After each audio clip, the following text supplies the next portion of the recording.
বছৰত হাগ্ৰামা মহিলা আজি তেওঁলোকৰ মনোভাৱৰ কাৰণে তেওঁলোকৰ কাৰ্যকলাপৰ কাৰণে আজি আমাৰ মাজত বড় বিভাজন আৰু কিন্তু আমাৰ ইউপিপিএলৰ সভাপতি মাননীয় প্ৰমোদ বৰা ডাঙৰীয়াৰ নেতৃত্বত তেখেতৰ আহ্বানত আজি আমি এটা সুন্দৰ বিটিআৰত পৰিৱেশ পাইছো অশান্তিত বিৰাজ কৰিছে বিগত 30 বছৰে অশান্তি জৰ্জৰিত এটা বিটিআৰ আছিলে য'ত মাথোন অশান্তি আছিল আৰু প্ৰমোদ বৰাৰ নেতৃত্বত আজি এনডিএফৰ ভাইসকল আহি আমাৰ মূল শক্তিত আহি পায়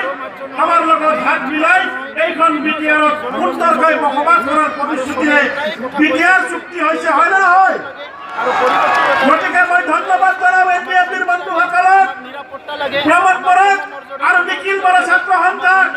তেওঁলোকৰে উদ্যোগত তেওঁলোকৰে সহযোগত আজি আমি এই বিশাল ৰেলী বা গণসমাৱেশত আমি সমবেত হ'বলৈ সুবিধা পাইছো হয় নে নহয়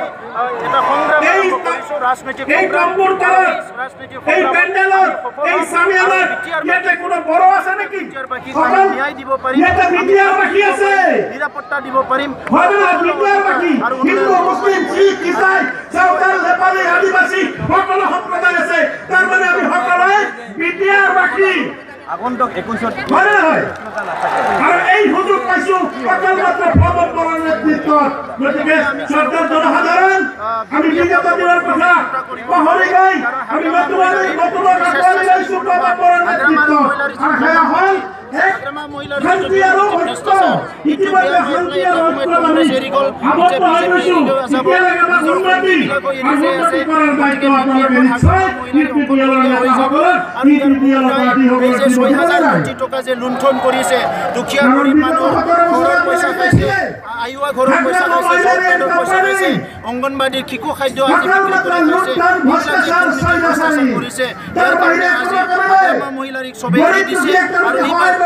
ইউপিপিএলে চৰকাৰ গঠন কৰিবলৈ গৈ আছে আৰু আহিছে যিহেতু পৰিৱৰ্তন বিচাৰিছে পৰিৱৰ্তনৰ বাহন হিচাপে ইউপিপিএলকে বাছনি কৰি লৈছে আৰু